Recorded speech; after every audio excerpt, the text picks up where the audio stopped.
أوصيكم ونفسي أولا بتقوى الله العظيم وطاعته وأن تذكروا نعمه الذي لا تؤد ولا تحصى وإن شاء الله سيكون الخطبة حول شكر النعم بقدر الاستطاعة إن شاء الله والله المستعان. هاي مصيبة تدب باونند خطبة الحاجة بكاملها التي أسأل الله سبحانه وتعالى وممتورت الله سبحانه وتعالى لو أرتنت على السنة والجماعة أوديتور قول ما يوتر كورن دولن بأوديتور إنه يوتر جماعة بين فو سواء خطبة ديوغال ما خطبة جمعة ما كو يوتر جوجين دي بورتان ها كرم كوبين إني خطبة الحاجة جونو تنغاردك ها وبوي مجوني خطبة ديوغال كورونا خطبة ديوغال كو خطبة حاجة بكاملها nanir ɗon mo ni mo hawni ha feƴƴiti kanko tun mo yona ko hutubire ɓay goɗɗo woni no fewdo nelaɗo aditade ɓe nelede koɓe nela tawi mo ñawda jinna ɓay nelaɗo ukkodiri e famille on aduna on fof musidal ngal fof woni sengo ɓe woni sengo o nani ɗum o inni ɗum ɗo nami hunniɗe o immi o ari womari ñawdugol ɓe o yiide e maɓɓe o inni miɗo ñawda ndu hendu mi nani habare ma nde an e yimɓe ɓe sen famodiri miɗo mari lekke wallidiray ɓe ma kewo accay hakke ɓe ƴetti khutbatul haaja on no nanirɗon mo ni no mi naɓirmo ɗo ni bi kamili ha koɓe gaynata o ni accirni o wi ashadu an la ilaha illallah wa anna muhammadan rasulullah o arno ko docteur jo o tawi ja kanko on nawɗon o arno ko ñawdowo o ari tawi kanko on ñawdotoɗon o ñawdi o selli o naati islam o inni ɗum ɗo mi nani haala yimoɓe mi nani haala bewɓe mi nani haala amoɓe mi nani haalaji ɗin fou kono kaɗo haala wona e juuɗe bani adama kayi o naati islam sabu oɗo ɗe khutbatul haaja musidɓe ɗo andi khutba on emo mofti aji tati ka deftere allah subhanahu wa taala ayewal kala no yamiri kulol allah ayewal aɗa nangal e suratu al imran o noddi gomɗimɓe ɓe noddande gomɗinal kono yo gomɗimɓe huule allah no allah hana e hulirede noon taw mayde sonara ko on jaɓɓe mo jaɓanimo ko on jaɓuɓemo jaɓanimo o nal taw ma mara jaw taw may o rona kono taw mayna illa wa antum muslimun ɗum le be maaye o tongam ma noon min e ma mayde tawa en jaɓa allah jaɓanɗen allah ɓawa ɗum o addi ayewal e suratu nisa ko fuɗɗode suratu nisa ayewal ngal o noddi yimɓe fof noddandu huuɓu ndu oyni ko ono yimɓe moƴƴo e bonɗo ganndo e majjuɗo jan kefero e julɗo ko ono yimɓe ittagu rabbakum hule jommoɗo mo hanaɗo e rewede on taguɗo e morde wonki wooti adam o tagi morde ki wonki hawwaw o taggi morde ɗinɗon ɗe ɗiɗi worɓe ɗuuɗuɓe rewɓe ɗuuɗuɓe ko goonga gila o tagi ha o tagga koye ɓeɗo ɗen ɗiɗo ɗon nen no ñoggi piiji buyno nder ɗon himo holli en anwawul halq none no tagirtano e noneji ɗin fof o taga o itta e hunde ɗum ko taggede adam o taga o itta e gorko hara debbo ala toon ɗum ko taggede hawwa o itte e adam o taga o itta e debbo hara gorko ala toon ɗum ko taggede isa alayhisalam o taga ko anduɗen ko lolli kon noon diyeɗen ɗiɗi goɗɗo itta sahu ma ɓe ɗiɗo noon ɓe itta sahu gorko on e debbo on diyeɗe yaha waalo e préparation malla préparé ka renga balɗe capannayyi toɓɓere mani balɗe capannayyi heɗɗere ƴiyam balɗe capannayyi huure tew o nodda malaikaji yo windu konngudi nayyi golle makko ɗen arsike makko on duuɓi ɗi o heɓata ɗin e ko o malaɗo ma ko o malkisaɗo o nodda malaikaji o wonki o yo wuttoron kiki watta nder toon ɗe ndeñande ɗi même tan ɗon e ɗon ko ɗum waɗi sonnaɓe yaafotoɓe andi ko ɗon ɗe wattata riɓude ka reedu maɓɓe so o capannayyi laabi tati feƴƴe maɓɓe ɗo ko ɗon ɗe watta riɓude ndeñande wonki waɗama to gila ɗo ɗe si o fukki nduɗo reedu haɗay ko boobo woni ko teeti ko immintinoyteɗo emo wuuri ko annabi nu wuurno duuɓi wulure e ko fawi haɗay e oɗo ɗe mo tata ko bimbiñande o capannayyi laabi tati ɗo timme makko haɗay ko immintinoyteɗo e ɗum ɗo ɗen o addi aywal goo o yeete e nder aywal ngal ɗon o yeete wonde en huulo allah rentuɗe e ndamaji men de en taƴataɗi hulen on allaji mo landonirten fimu ayne waɗɗir fi allah accir fi allah mi tororima fi allah hulen on noon allajo rentuɗen e ndamaji men ɗi en taƴataɗi o addi aywal e suratul ahzab o noddi kadi gomɗimɓe ɓen kulol allah naɓi moƴƴere annawol hara o oyni huule allah wowlon konngol fewngol golle mon ɗe jaɓe yaafe faljereji mon ɗin kala ɗoftiɗo allah e nulaɗo e koɓe yamiri ɓe haaɗi haray o malama hattirde malal yo allah hokkanɗum memoɗo ko wiyete malal ɗen andi ka haala pular ko heɓugol ko ɗaɓɓi kon taɗa ko huuli kon ka hella fewno men ɗo ɗen si goɗɗo yaho ɓen ɗo ɗen Europe yaha Asie yaha e leyɗe aduna o ɗaɓɓoygol euro e dollar no andirɗen noon ɗum no ma e nede si on tigui yeehi o heɓoyi eroji ɗin ma dollar on milliard to ari o yahi e jang o heɓoyiɗi o ari kadi e jang o soodi o tawi jani o darni cuhi jani o heɓi deyi jani o dakmiti kemum ɗo ɗe dumunni juutuɗo haray ɗum ɗo no wiye fawse ko hella aduna heɓugol ko ɗaɓɓi kon daɗa ko huuli kon ko ɗaɓɓoynoɗa ko euro e dollar a heɓoyiɗi ko hulɗa ko ta ɗum perdu e juuɗe ma perdali a ari a hutori amma kala hara wiyete kon fawse ko heɓugol aljanna daɗa yiite yo Allah okku en ɗum si neɗɗo woni o wuuri ko ɗum subahanahu wa taala so wi kullu nafsin zaiqatul maut wa innama tuwaffawna ujurakum yawma alqiyama wonki fof meeɗa e mayde kono ko hunnante ɗo joddi meɗen ndin ko ñande ñalawma dargal ɗo ko setta dabbunde ko ñande dargal faman zuhziha anin nar wa udkhila aljanna faqad faz o holli ɗon ko wiyete ko malal haqiqatul fawz ko daɗugol yiite heɓa aljanna faman zuhziha anin nar kala woɗɗintinaɗo yiite ngel ñande ñalawma dargal o naada aljanna faqad faz haray o heeɓi hattirde ɗaɓɓande ɗum wiyete aljanna o heeɓi daɗugol hattirde hulande ɗum wiyete yiite yo Allah hokku en ɗum ɓaawo ɗum wiɗen yewtere nde ɓe holli wonde ko ɓuri gongude e yewtere fof kamɓe ne alsa sallam ko alqouranul karim ko en seede ɗum ko en seede ko alqourana ɓuri gongude e yewtere ɓay ko Allah yewtimo kanko woni asdaqul qa'ilin ko ɓuri fewde e ko tindinora yawgol ko Allah rewira Allah fof ko tindinore nelaɗo ko tindinno sahaba ɓen kon wasanul hadi hadi muhammadin sallallahu alayhi wa sallam ko ɓuri bonde piiji ɗin fof e hordiɗo leydi ko fuɗɗita ɗin ɓaawo maɓɓe fandora diina kala ko fuɗɗita fandora diina ɓaawo nelaɗo sah sallama feƴƴude ɗum noon nen ko woppinayi ɗum ko ɗaɓɓete kon aljanna kala ko woppini aljanna e joom mum ko yiite woni jaƴordede hara enen duwatu ɓen tawi ron ko lanninde oɗo ɗen khutba kullu bidatin dalala on tina ma bad o kullu dalalatin finnar no hikki ɗon kullu bidatin dalala o kullu dalalatin finnar kala bidea ko woppinayi ɗum aljanna kala ko woppini aljanna ko yiite yaata an e bidea maɗa on ko an andi toon ɗen kono ɓaytu ko kalima nelaɗo mo haali la yantigo anil hawa ko la budda o haale karamo koɓen Allah artiranmi e karamo koɓe sunna ɓen e udditorgol oɗo ɗen khutbatul haaja e yewtereji ɗin fof majji ɓaawo ɗum wiɗe yewtere nden kono yewtito inchallah e sanga raɓɓiɗi ɗo ko fi yettugol jarnugol nemaji Allah ɗin subhanahu wa taala so inni jarnugol bani adama pullo fuuta no andi ko wiyete jarnugol nemaji Allah ɗin karmo koɓen ɓe inni jarnugol no mara tugale tati sa heeɓi ɗen ɗon ɗen hara a woni shakir jarnuɗo tugalal aranal ngal ko qirtagol nema oɗo ɗen ka ɓernde mum wonde ka Allah o immori tugalal ɗiɗaɓal ngal ko wowlirgo konko qirti ka ɓernde mum ɗon hunduko muɗum kon tugalal tataɓal ngal ko utilisugol hutorgol on ɗon nema ma Allah nemi nemaɗa e ɗoftagol nemin ɗon Allah subhanahu wa taala si ɗeɗo tugal tata heeɓi ke e kala nema mo neminoɗa e muɗum hara a yetti Allah e nema o yo Allah arti ko en jarnugol nemaji makko ɗin ɓayɗon andi ayje ɗuɗɗe o fodi ayje ɗe wajtaaddana rabbukum la in shakartum la azidannakum wala in kafartum inna adabi la sadid o wi wallahi si tawi on jarni nemaji an ɗin jantotuma nde joom maɗa andinno taaddan o andini kanko Allah subhanahu wa taala joom meɗen hanɗo e rewede on e juuɗe men o wi wallahi si tawi on jarni wallahi so on jarni nemaji an ɗin mi ɓeyday si tawi noon on dulli haray lettanɗe no satte ko deƴƴi ɗon konko haray o lettay si tawi en dulli Allah arsi koye jardugol ngol neɗɗo nemaji Allah ɗin ɗi liddota ko na ferɗi yoɓo o yewtiroke woni wayin taw dunimatallah la tusuha wallahi so linti nemaji ɗin o wataɗi moftude e wata andude koɗi jelu fadlan ala ko haali fi an sukkuri ha jarnugol ɗe wata siɗi lintama e o zaman men monde ɗo joni si yitere goɗɗo boni o inama ko 25 000 $ o ittata fiyo yitere nde watto o himo mari ɗi o ittayɗi siko bajji o ittayɗi si tawi ɗi mankay o yetto musdal ngal ɓe mankitani 25 000 $, yitere wotere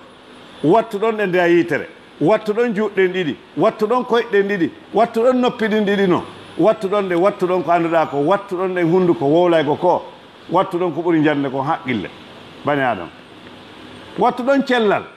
ala ko wolota ko bani adama ko wongi ko Allah wi ko kanko woni astaqul qa'ilin wa in tawdu nimatallahi la tusuha kono ɗuuɗo ɓe yimɓe ɓen ala jarribade taskare ɗiɗo nemaji haɗa wono nimatol aqli masalan si tawi a walaki miijitiɗa moƴƴa moƴƴa andeta nema haqqille kono noon sa daari feetuɓe ɓen ka travaux sa daari feetuɓe ɓen ka travaux a wawa andude nema haqqille tubana Allah subhanahu wa taala ruttora e makko andita min e maji o hay ñande wotere en miijitaki yettuɗen Allah e nema haqqille ɓe ka travaux goɗɗo ɓorto no Allah tagirimo noon o wona ka travaux ɗo gorko ma debbo si tawi haqqillene makko waɗayno ɗum o wattano siko nema wolugol ndaru bobo ɓen anday nema wolugol ko Allah subahana taala waɗi ko siko nema ɗeɗo guite ndaru bumɓe ɓen ka travaux ndaru ɓeɗo ɗen bumɓe haray wallahi ene goɗɗo no marsude ene wallahi ɓana aden feno ala marsude nani subhanallah ala marsude tawi noon o waali ke jemma o fini ɓimbi o yaltimo e jang nelaɗo kanko maki sa sallam si neɗɗo wetti ha ɓeygure makko himo selli omo mari nguure e nden ñande ñallal makko ngal halay anna on saafi peɗali mum ɗi fof sutukemo haray way si anna on foppu jonnama e juuɗe maɗa ɗa jogui si a weeti ɓimbiɗa sellira ɓeygure maɗa nden e an hiɗa mari dépense ñallal ma ngal haray anna on fof waɗi saafi peɗa sutukema haray ala ko amara kono ɗum ɗon na marsugol noon ka meɗen enen fewn ɗo ene yimɓe wonɓe dullande Allah ɓen ɓayen ala e mijitade labudda mijitoɗen ittaqullah ibadallahi yaj'al lakum furqana wa yukaffirankum sayyi'atikum wa yaghfir lakum dhunubakum wallahu dhul fadli al azim wa alamu anna taqwallahi subhanahu wa ta'ala hiya sukruhu ala ni'ami zahira wal batin anden ko hulogol Allah no yamira e ayeje ɗen ɗuuɗuɗe no keeli capanɗe jette Allah subhanahu wa ta'ala no yamiri kulol Allah kono haqiqa hulugol Allah ngol woyen andu wonde ko jarnugol nemaji Allah keneji ɗin e nderji ɗin fof nema keneji ɗin e nderji ɗin no wolirɗen ni ɗiɗo ɗen piiji ɗe annduɗen fiimu nderji ɗi wono ɗeɗo ɗen haqqille e miiji tagol sifa ɗin piiji ko watte ko accete nemaji ɗin fof majji keneyankoji e suuɗi ɗi onti koye jarnu ko ɗum ɗon ɗe woni hulugol Allah ngol wa anna sukra hadi niam min muqawwimati l amni wal istigrar jarnugol ɗiɗo ɗen nemaji ko jeeya ɗum e ko ñiiɓinta ko wiyete kon hoolare wa sababu liridallahi sabimbinay kadi yo Allah wele jommum wa anna sukra hadi niam jarnugol ɗiɗo sabbibu husulal arzak tabintinay addugol arsikaji buy wata waffuriha e ɗuɗugol majji wa sukri niam yadman baqa'aha wa ziyadataha si jarni nemaji ɗi ɗum no defti ko wiyete kon duumingol nema on e ɓeydagol makko e wonandema wa salamatu min azabillahi e hisugol e lette Allah sadida sattude ɗen qala taala wa iz ta'azzana rabbukum la in shakartum la azidannakum wa la in kafartum inna azabi la sadid si tawi on jarni mi ɓeyday wallahi si tawi ɗon on dulli lette an ɗen no satti fa kufru niyam sababu li zawaliha dullugol ɗiɗo ɗen nemaji sabimbina iwgol majji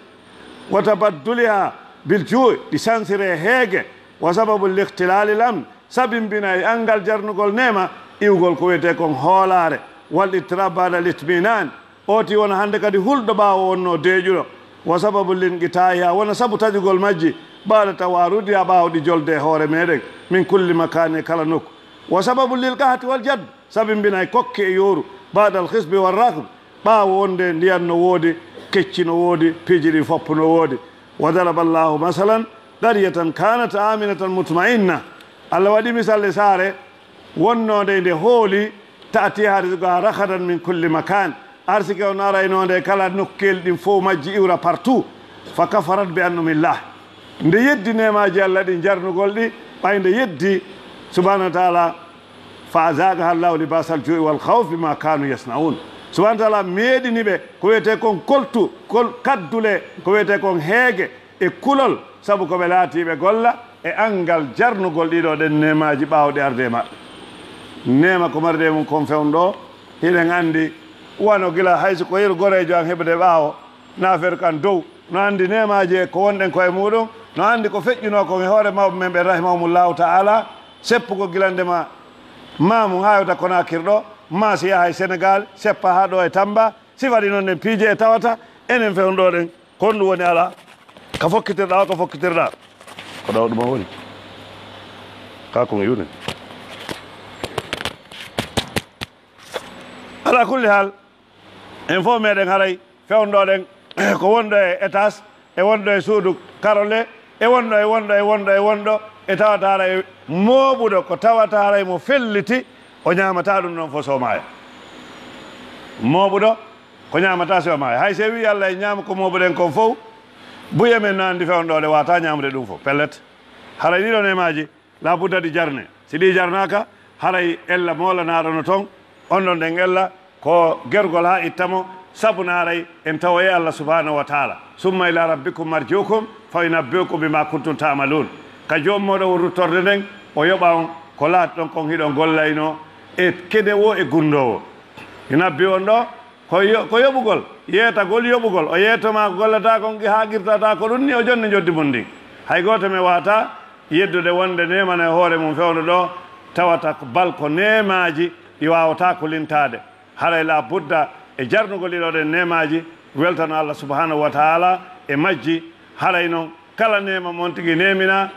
so wi alhamdulillah e makko haray waddi ko ɓuuri on ɗon ɗen nema kono hara ko e hoore fiɓande ka ɓernde hara ɓernde no fiɓi ko wiɗen ko oɗo nema ko immorɗo ka Allah naya sikko biro ma toyi hara ɓernde no fiɓi ɗum hara ɓernde no qirti wonde ko nema immorɗo ka Allah ni hara ɓernde hundukon no wowli ɗum ɗon ɗen ko Allah subhanahu wa taala kanko amma yaaɓe ɗo ƴakka gertoɓale fi heɓu jawdi amma yaay ɗo karama ko batini fi heɓu jawdi amma yaay ɗo ɗe yaara e ndure e ceede ɗaɓɓa fi yo heɓu arsike ma Allah dewtanima e muɗum anta la taskuru nema a jarnal nema anda ɗiɗo nemaji ɓay anda Allah taw subhanahu wa taala ko ɓuuri jarnugol ɓurgol jarnude ngol taw andidingol e Allah subhanahu wa taala andugol oɗo Allah e waler makko on andugol oɗo Allahjo kanko woni ko tagguma kanko woni ko muyamma oɗo ɗen muyɗe arsike yaajuɗo o fewnodirma e on sanga tawi a heeɓa e oɗo ɗen arsike haray a jejjitali wonde na wakkilare ma wa faalam annama asabaka lam yakun li yukhtiak wa ma ahtaka lam yakun li yusibak rufiatil aglam o jaffati suuf andu siko aaden tawhid wonde kala ko heɓma nelaɗo yewtir noon ɗen suka maɓɓe on ibnu abbas abdoullah ibnu abbas radiallahu anhuma hebrul umma ɓe makimo ka yo baygel andu kala ko heɓuma hari wopatanoma kala ko wopuma kadi hari heɓatanoma ɗiɗo ɗen arsikaji ɗi wonɗen mayande fimu takaffalallahu biha wallahi Allah no dewti fi arsike Allah no dewti fi arsike ko o garanti arsike maɗa on hewtete sa doggiri arsike ma wallahi no dogirta ndemayde ni arsike on doga e ɗaɓɓite ha a yiida e sakkitorum ko sila jangal kadi hewti sa dogiringal no dogirtende ni kadi a fotta e mayre qul innal mawta allazi tafirruna min fa innahu mulaqikum ndemay nde wonɗen e dogude nde jaɓɓoto e woni en fotta e mayre woni aqulu ma tasma'un wa astaghfirullah li wa lakum wa lisa'il muslimin fastaghfiruhu yaghfir lakum innahu huwal ghafurur rahim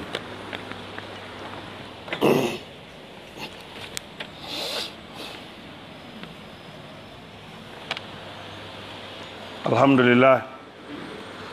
حمدا كثيرا طيبا مباركا فيه خير مخفي ولا مردي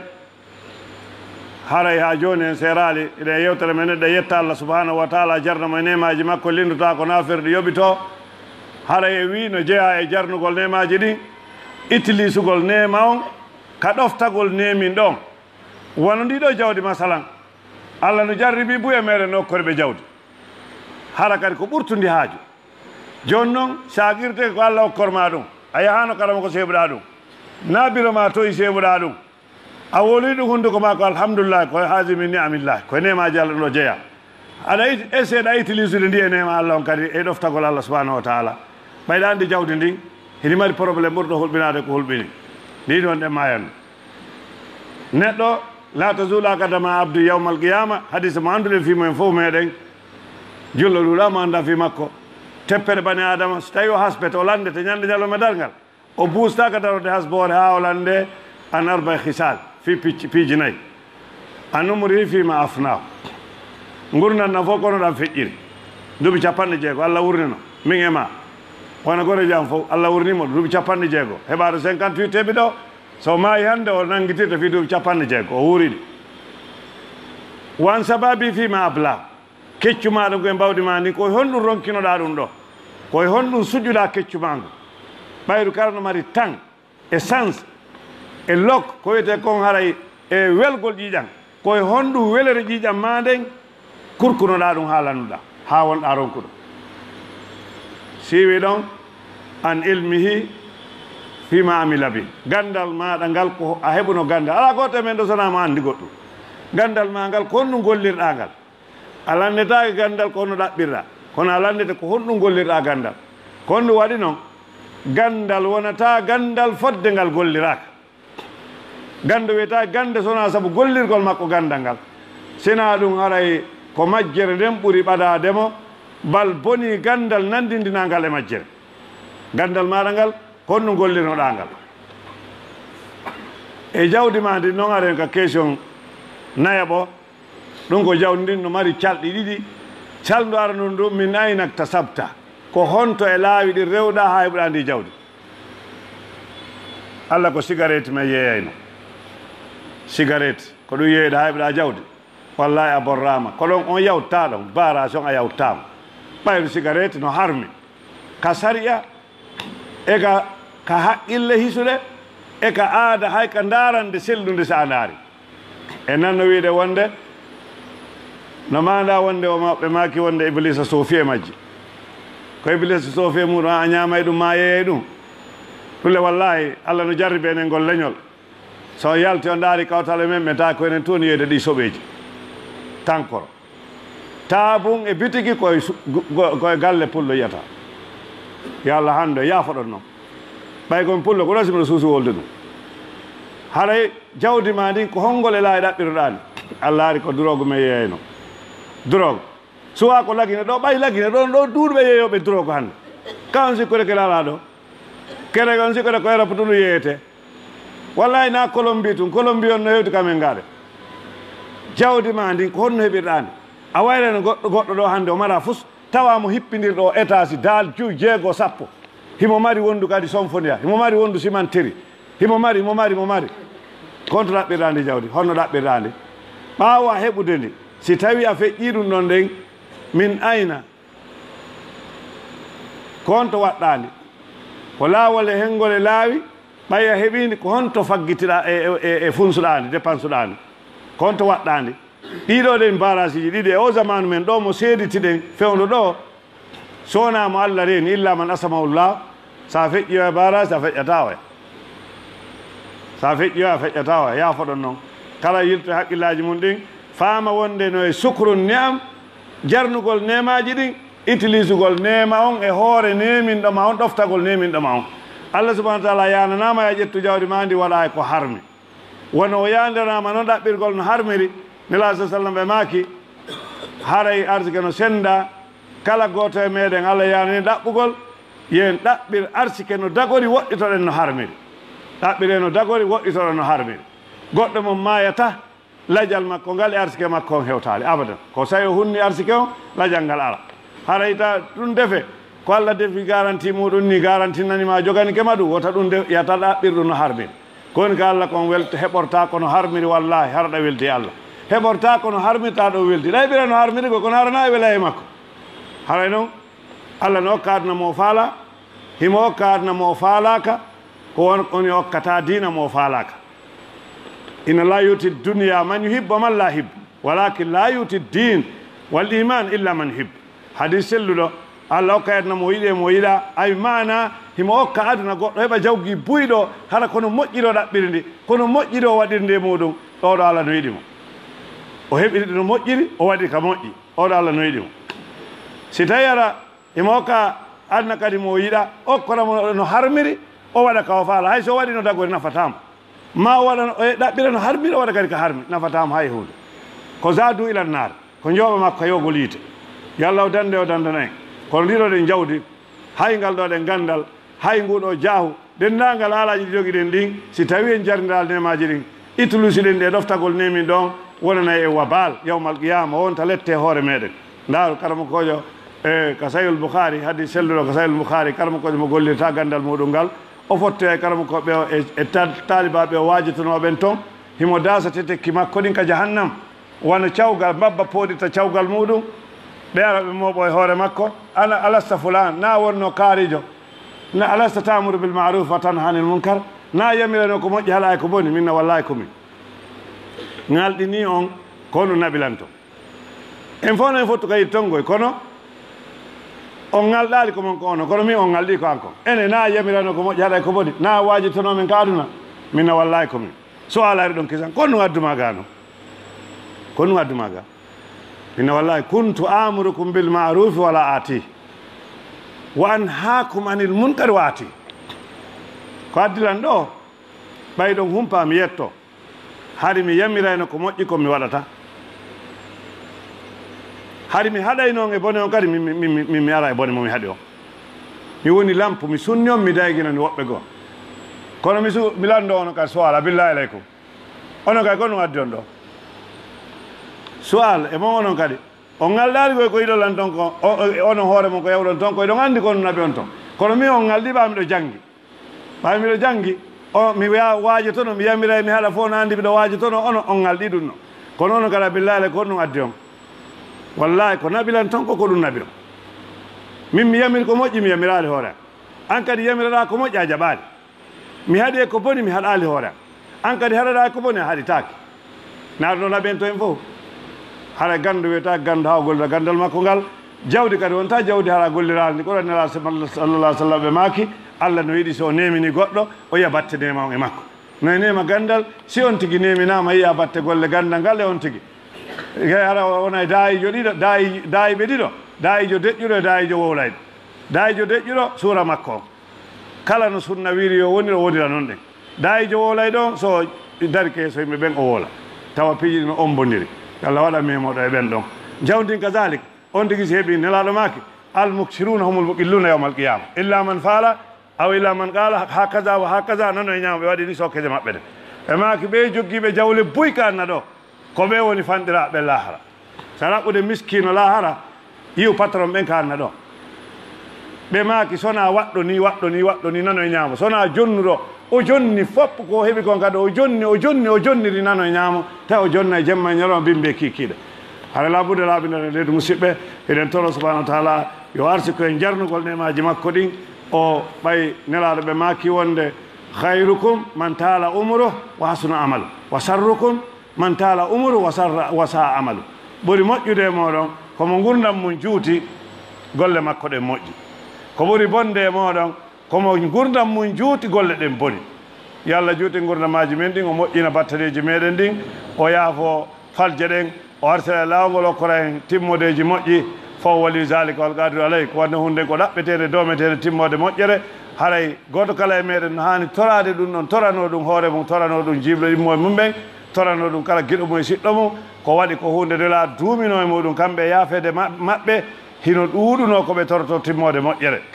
e hino du'a on ɓe makani allah masinaki batana fil umuri kulliha wajirna min khizi dunia wa adabil akhira allah moƴƴi piiji ɗin fof sakkitorde majji ɗin e amin allah moƴƴinan men sakkitordeji ɗin yo allah moƴƴinan e sakkitordeji men ɗin haray goto kala me duwano e do timmode moƴƴere haray innama l amal bil khawatim rabbana atina fi dunia hasana wa fil akhirati hasana wa qina azaba annar rabbana hab lana min azwajina wa dhurriyyatina qurrata ayun wajalna lil muttaqina imama rabbana asrif anna adaba jahannam inna adabaha kana gharama innaha sa'at mustaqarra wa muqama allahumma inna abiduk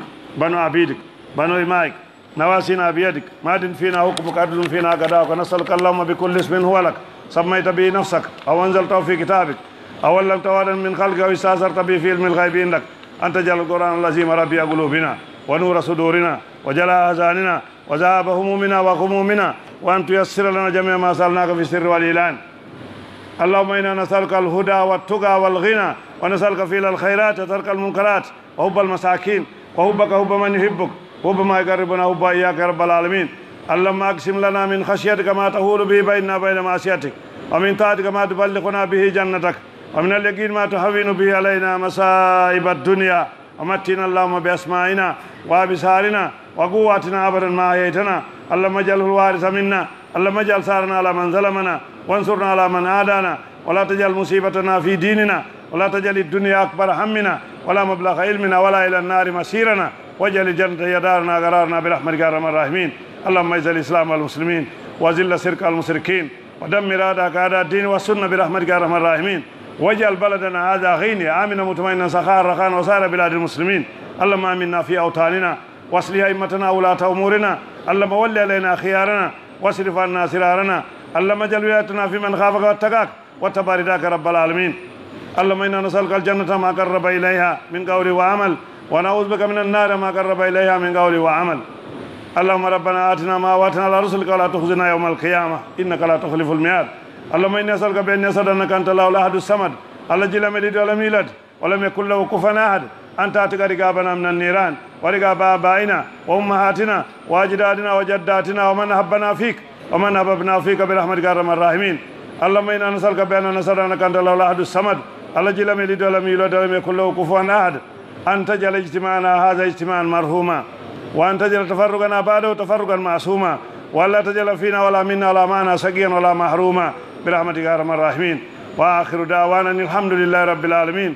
إن الله ملائكته يصلون على النبي يا أيها الذين آمنوا صلوا عليه وسلموا تسليما. اللهم صل على محمد وعلى آل محمد كما صليت على إبراهيم وعلى آل إبراهيم إنك حميد مجيد. اللهم بارك على محمد وعلى آل محمد كما باركت على إبراهيم وعلى آل إبراهيم إنك حميد مجيد. إن الله يأمر بالعدل والإحسان وإيتاء ذي القربى وينهى عن الفحشاء والمنكر والبغي يعظكم لعلكم تذكرون. واذكروا الله العظيم الجليل يذكركم واشكروا على نعمه يزدكم ولذكر الله أكبر والله يعلم ما تصنعون. قوموا لصلاتكم رحمكم الله.